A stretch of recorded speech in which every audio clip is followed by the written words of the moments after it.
আমার নবী জানায়া দেয়, ও ইহুদি, হাতটা তুমি আমার হাতে দাও। আল্লাহর পক্ষ থেকে আমার মাওলা আমার নবীর লালা মুবারকের মধ্যে এমন পরিমাণে মেডিসিন দিয়ে দিলেন, নবী লালা মুবারক হাতের মধ্যে নিয়ে যখন ওই ইহুদি হাতটাকে কবজির মধ্যে লাগায়া একটু লালা লাগায়া দেয়, ইহুদি জানায়া দেয়, নবী গো, আমার হাতটা তো জোড়া লেগে গেল। শুধু জোড়া লাগে নাই, বরং এমন হয়ে গেছে, আগে আমার শক্তি ছিল যেমন, এখন হয়ে গেছে আরো ডাবল। বন্দারে, সব আমার নবীর আদর্শের দ্বারা সম্ভব হয়ে যায়। ইহুদি কয়, নবী গো, আমার হাতটা যেহেতু ভালো হয়ে গেল, দেরি করা যাবে না, আমারে পড়ে দেন লা ইলাহা ইল্লাল্লাহ মুহাম্মাদুর রাসূলুল্লাহ। আল্লাহ পাক জানায়া দিলেন, চলার পথে আমার মায়ার নবীর আদর্শ বানায় আগাও। ওই নবীর আদর্শের মালাটা গলার মধ্যে এমন ভাবে লাগায়া দাও যেই নবীর আদর্শে গালি নাই। 7 দিন পর্যন্ত টানা যখন নবীর ঘরের মধ্যে খাবার নাই, চুলার মধ্যে আগুন জ্বলে না, হাসান হুসাইনের পেটে খাবার নাই, নাতিরা ক্ষুধা লাগলে দৌড়ে আগে দাদার দরবারে যায়, নানার দরবারে যায়, নানায় থাকলে যা বলে, ও নানা, ও দাদা, পেটের ক্ষুধার যন্ত্রণা সহ্য করতে না পেরে আপনার দরবারে চলে আসলাম, পেটের মধ্যে ক্ষুধা লাগলো, একটু খাবার কিনা দেন। হাসান হুসাইনের নবী মোহাব্বত করেন, দৌড়া যখন নবীর দরবারে আসলেন, আইসা নবীরে জানায়া দিলেন, না না, আমার পেটের মধ্যে খাবার নাই, একটু খাবার দিয়া দাও। সঙ্গে সঙ্গে আমার মায়ার নবী জানায়া দেয়, ও হাসান হুসাইন, তোমাদের পেটের মধ্যে আমি কেমনে খাবার দিব, আমার পেটেই তো খাবার নেই। হাসান হুসাইন বলে, না না, আমার খাবারের ব্যবস্থা যেমনি হোক আপনি একটু কইরা দেন না। না, কয়ে দাঁড়াও, আমি তোমাদের জন্য একটু খাবারের ব্যবস্থা করে দিব। নবী চিন্তা ভাবনা করলেন, একটা ইহুদির বাড়িতে আমার কাজের জন্য যাওয়া লাগবে, ইহুদির বাড়িতে কাজ করব, এর উপরে আমি ওখান থেকে খাবার আইনা হাসান হুসাইনদের দিয়া দিব, এরপরে এদের মনের আশা পূরণ করে দিব, ক্ষুধা নিবারণ হয়ে যাবে। ও আল্লাহর বান্দারা, মায়ার নবী চিন্তা করে ইহুদির বাড়িতে কাজের জন্য যাওয়া লাগবে, কিন্তু নবীর উম্মতেরা কেমন জানি হয়ে গেল, একটু বিপদে পড়লেই, একটু মুসিবতে পড়লেই ভিক্ষার জন্য প্লেট নিয়ে মরে মরে দাঁড়ায় যায়। একটা ভালো মানুষ চাইলে ভিক্ষাবৃত্তি না করলেও পারে, এরপরেও ভিক্ষার জন্য প্লেট নিয়ে মরে মরে দাঁড়ায়। ঢাকার শহরে গেলে ভালো মানুষ চাইলে কাজ কাম কইরা খাইতে পারে, কিন্তু এই লোকেরা কাজের দিকে যায় না, শুধু প্লেট নিয়ে নিয়ে বিভিন্ন মোড়ে দাঁড়ায় যায়। না রে ভিক্ষুকেরা, ইসলামের মধ্যে 2টা জিনিস হলো হালাল, তবে হালাল হলেও নিকৃষ্ট হালাল। 1 নম্বরে তালাক আর 2 নম্বরে ভিক্ষা। 1 নম্বরে তালাক, 2 নম্বরে ভিক্ষা, এই 2টা হালাল, তবে নিকৃষ্টতম হালাল। জীবনে মনে রাখবা, আল্লাহ যদি বড় বড় বিপদের মধ্যে ফেলায়া দেয়, আমার রবের দরবারে আবদার জানাও, আল্লাহ গো, জীবনে ভিক্ষাবৃত্তি করার জন্য রাস্তায় নামায়ও না, বউয়ের সাথে ঝগড়া করার পরে এই তালাক নামক নির্দিষ্ট হালাল কাজ তুমি আমার দ্বারা করায়ও না। আল্লাহর দরবারে বান্দা দোয়া করবা। আমার মায়ার নবী হাসান হুসাইনকে জানায়া দেয়, ও হাসান হুসাইন, তোমরা দাঁড়াও, আমি নবী যাব, এরপরে কাজ কইরা তোমাদের জন্য খাবার নিয়ে আসবো। মায়ার নবী রওনা হয়ে গেল ইহুদির বাড়িতে যাইয়া। এবার ইহুদির বাড়ির সামনে গিয়া ইহুদিরে ডাক দেয়, হ্যাঁ ইহুদি, বাড়ি আসনি? বলে আসি। বলে কে আপনি? বলে আমার পরিচয় আমি দিব না, একটু তুমি বাড়ির বাইরে আসো। ইহুদি বাড়ির বাইরে আসলেন, আইসা দেখে মদিনাওয়ালা নবীরে দেখলেন, কিন্তু নবীরে চিনেও না, নবীরে জানেও না। আমার নবীর চেহারা মুবারক এত সুন্দর, যেই সুন্দর চেহারার প্রতি প্রেমে পড়ে গেলেন। প্রেমে পইরা, এত সুন্দর মানুষ আমার বাড়িতে কাজের জন্য কেন আসলা? দেখলে তোর মনে হয় একটা বড় ভালো বংশের ছেলে তুমি, কিন্তু আমার বাড়িতে কাজের জন্য কেন আসলা? কই কেন আসলাম তোমারে বলবো না, কই আগে পরিচয় দাও। মায়ার নবী বলে, আমি পরিচয় দিব না, আগে বলো না তোমার বাড়িতে কাজ আছে না নাই? যদি কাজ থাকে তাহলে তোমার বাড়িতে আমি কাজের জন্য লেগে যাব, এরপরে ওই কাজের উপর হুকুম তুমি আমারে দিলে আমি চলে যাব। মায়ার নবী এটা বলে, ইহুদি জানায়া দেয়, এই যুবক, তোমার জন্য একটা কাজ আমার বাড়িতে আছে। ওই কূপ থেকে পানি উঠাইবা, এক বালতি পানি উঠাইলে তোমার 3টা খেজুর দেওয়া হবে। যদি 2 বালতি উঠাইতে পারো তাহলে 6টা খেজুর দেওয়া হবে। ধারাবাহিক ভাবে যদি তুমি বালতিগুলো উঠায় পানি যদি দিতে পারো তাহলে তোমার খেজুর দেওয়া হবে প্রত্যেক বালতির বিনিময়ে 3টা। মায়ার নবী বলে দেয়, ও ইহুদি, বালতি আমার হাতে দাও, আমি খুব বরাবর তোমারে বালতি দিয়া পানি উঠায় দিব। মায়ার নবী বলার পরে বালতি যখন দিয়া দেয়, যখন রহমাতুল লিল আলামিন বালতি নিয়ে খুব বরাবর যায়, 1 বালতি পানি ওঠায়, 2 বালতি পানি ওঠায়, 3 বালতি পানি ওঠায়, এভাবে ধারাবাহিক 8 বালতি পানি ওঠানোর পরে 9 নাম্বার বালতিটা যখন রহমাতুল লিল আলামিন খুব বরাবর সারতে দেরি, সঙ্গে সঙ্গে ওই কূপের মধ্যে বালতিটা পড়ে গেল রশি ছিঁড়িয়া। ইহুদি দেখার পরে মদিনাওয়ালা নবীর প্রতি রাগান্বিত হইয়া যখন নবীর দরবারে আসে, আয়েশা বলে, এই যুবক, তুমি ইচ্ছা করে কেন বালতিটা কূপের মধ্যে ফালাইয়া দিল? নবী কয়, না রে, আমি ইচ্ছা করে বালতিটা ফালাই নাই। কয়, না, তুমি ইচ্ছা করে আমার ক্ষতি করার জন্য আমার বাড়িতে আসলা। নবী আর পরে বলেন, না, ইচ্ছা করে আমি বালতি ফালাই নাই, তোমার ক্ষতি করার জন্য তোমার বাড়ির মধ্যে আসি নাই। ইহুদি বারবার বলে, এই যুবক, তুমি আমার বালতি ফালাইয়া দিছো। নবী জানায় দেয় আমি ফালাই নাই। একটা পর্যায়ে যাইয়া নবীর প্রতি রাগান্বিত হয়ে যায়, ক্রোধান্বিত হয়ে যায়। সঙ্গে সঙ্গে আমার মায়া নবীর গাল মুবারকের মধ্যে ইহুদি জুড়ে একটা থাপ্পড় লাগায় দেয়। নবীর থাপ্পড় মারার পরে নবী সঙ্গে সঙ্গে ইহুদিরে বলে, রে ইহুদি, আমার গালে থাপ্পড় মারলা, তুমি আমার রাগান্বিত হইয়া, ক্রোধান্বিত হইয়া এই যে থাপ্পড় মারলা, আমার গালের মধ্যে গোশত নাই, খানার অভাবে ক্ষুধার যন্ত্রণায় গোশতগুলা শুকাইয়া আমার পরিপূর্ণভাবে হাড্ডি পর্যন্ত বের হয়ে গেল। তুমি আমার হাড্ডিতে থাপ্পড় মারার পরে হাতে ব্যথা পাইছো নি আমারে জানা। বালতিটা উঠায় দেয়, এর পরে নবী প্রত্যাবর্তন করে যায়। আর না হয় যদি নবীর পরিচয় ইহুদি জানতে পারে, সারা জীবন লাগে নবীরে গালিগালাজ করবে, আমার নবীর নাম দইরা গালি দিয়া দিবে। জিবরাইল নবীর দরবারে আসলেন, আসসালাতু ওয়াসসালামু আলাইকা ইয়া রাসূলুল্লাহ। নবী গো সালাম, আল্লাহ পাক পাঠাইছেন। ও পয়গম্বর, ইহুদির কূপের মধ্যে বালতি ফালাইয়া কোথায় যান? কই, আমি 24টা খেজুর নিয়ে বাসায় রওনা। জিবরাইল ডেকে বলে, ও পয়গম্বর, কূপের মধ্যে আপনার যাওয়া লাগবে। ওই কূপ বরাবর যাইয়া এরপরে আগে বালতি উঠাবেন, ওই বালতি ইহুদির হাতের মধ্যে দিয়ে এরপরে যাবেন। এরপরে আর জীবনে কোনোদিন ইহুদি আপনার নাম দইরা গালি দিবে না, আপনার ধর্মের নাম দইরা গালি দিবে না। মায়ার নবী কয়, জিবরাইল, আমি খুব বরাবর যাওয়ার পরে যখন বালতি উঠাবো, আমার কোনো যন্ত্র নাই, আমার যন্ত্র নাই, কোনো সাপোর্টও আমার নাই।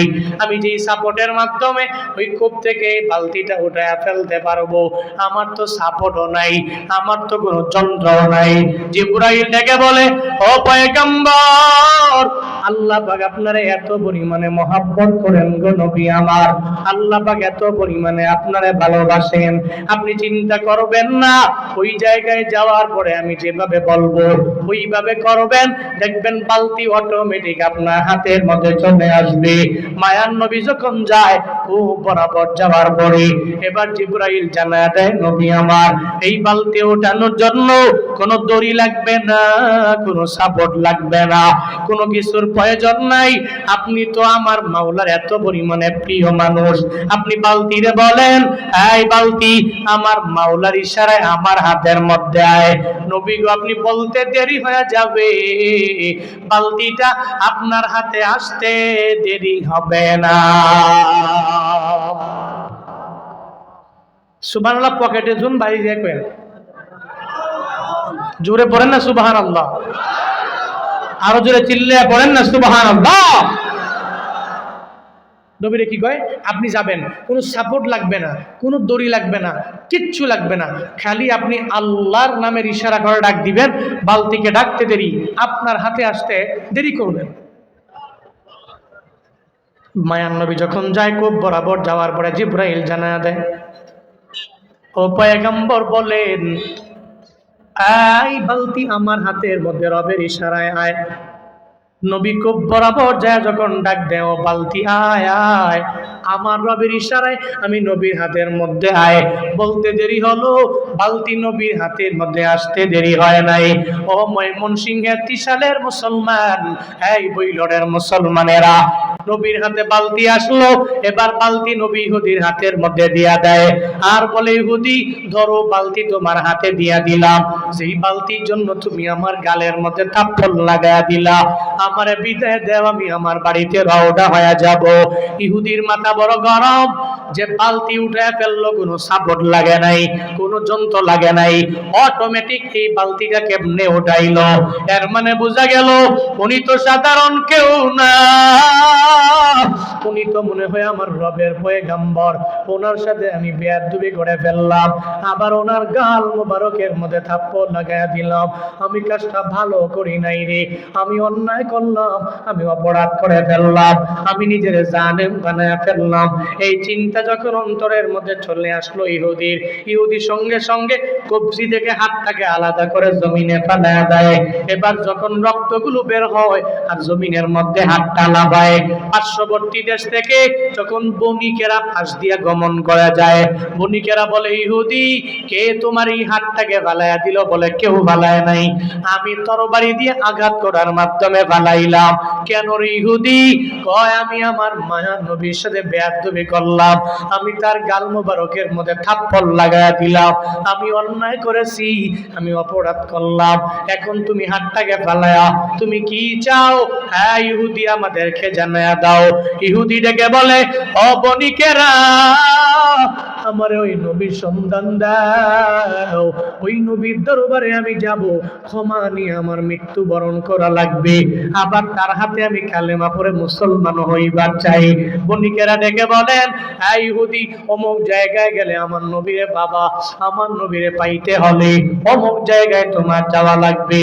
ইহুদি এবার হাতটাকে সঙ্গে করে লইয়া যখন মায়ার নবীর দরবারে যায়, রহমাতুল লিল আলামিনের দরবারে যাওয়ার পরে মায়ার নবী দেখে ইহুদি আবার হাতটাকে কাটা, পরিপূর্ণ হাতটাকে কবজি থেকে আলাদা কইরা যখন নবীর সামনে আসলো, এবার মায়ার নবী বলেন, ইহুদি কেন হাতটা তোমার কে কেটে ফেললো? আবার রক্তগুলো কেন বের হয়ে যায়? আমায় বলো না, কে তোমার এমন অবস্থা করলো? ইহুদি কয়, নবী গো, আমার হাতটা কেউ কাটে নাই, বরং নিজের হাতটাকে আমি নিজে কেটে ফেললাম। ও পয়গম্বর, আপনার গাল মুবারকের মধ্যে আমি থাপ্পড় লাগায়া দিলাম, আমি অন্যায় করলাম, আমি অপরাধ করলাম, আমার মতো অপরাধী দুনিয়ার মধ্যে কেউ নাই। এবার নবী কয়, এখন তুমি কেন আসলা আমারে জানায়া দাও। ইহুদি ডেকে বলে, ও নবী আমার, আমারে যদি ক্ষমা কইরা দেন, আমি আপনার দরবারে আসলাম একটু ক্ষমা নেওয়ার জন্য। নবী ডেকে বলে, ইহুদি যদি আমার দরবার থেকে ক্ষমা চাও, তাহলে কালেমা পড়ে মুসলমান হওয়া লাগবে, যদি কালেমা পড়তে পারো আমি তোমারে পরিপূর্ণ ক্ষমা করে দিব। ইহুদি মনে মনে চিন্তা করে, আমি তো কালেমা পড়ার জন্যই তো আসলাম রে, এখন তো এমনিতেই কালেমা আমি পড়ে নিব। যেহেতু নবী শর্ত দিয়া দিল, আমিও একটা শর্ত বসায়া দিলাম, নবী গো, আমি কালেমা পড়ে মুসলমান হয়ে যাব, একটা শর্তে, যদি আমার হাতটাকে কবজি থেকে আমি আলাদা করলাম, যদি আপনি লাগায়া দিতে পারেন, তাহলে আপনার হাতে কালেমা পড়ে আমি মুসলমান হয়ে যাব। আমার মায়া নবী কয়, ইহুদি রে, চিন্তা নয়, টেনশন করবা না, আমি নবীর লালা মুবারক আছে, আল্লাহ পাকে লালা মুবারকের মধ্যে এত পরিমাণে বরকত বাড়ায়া দিল। ও ইহুদি দাঁড়াও, তোমার এই হাতটা আলাদা হয়ে গেল, এটা লাগাইয়া দিলে তুমি এর পরে কালেমা পড়ে মুসলমান হইবা। আমার নবী জানায়া দেয়, ও ইহুদি, হাতটা তুমি আমার হাতে দাও। আল্লাহর পক্ষ থেকে আমার মাওলা আমার নবীর লালা মুবারকের মধ্যে এমন পরিমাণে মেডিসিন দিয়া দিলেন, নবী লালা মুবারক হাতের মধ্যে নিয়া যখন ওই ইহুদি হাতটাকে কবজির মধ্যে লাগায়া একটু লালা লাগায়া দেয়, ইহুদি জানায়া দেয়, নবী গো, আমার হাতটা তো জোড়া লেগে গেল, শুধু জোড়া লাগে নাই, বরং এমন হয়ে গেছে, আগে আমার শক্তি ছিল যেমন, এখন হয়ে গেছে আরো ডাবল। বন্দারে, সব সব আমার নবীর আদর্শে দ্বারা সম্ভব হয়ে যায়। ইহুদি কয় নবী গো আমার হাতটা যেহেতু ভালো হয়ে গেল, আর দেরি করা যাবে না, আমারে পড়ে দেন লা ইলাহা ইল্লাল্লাহ মুহাম্মাদুর রাসূলুল্লাহ।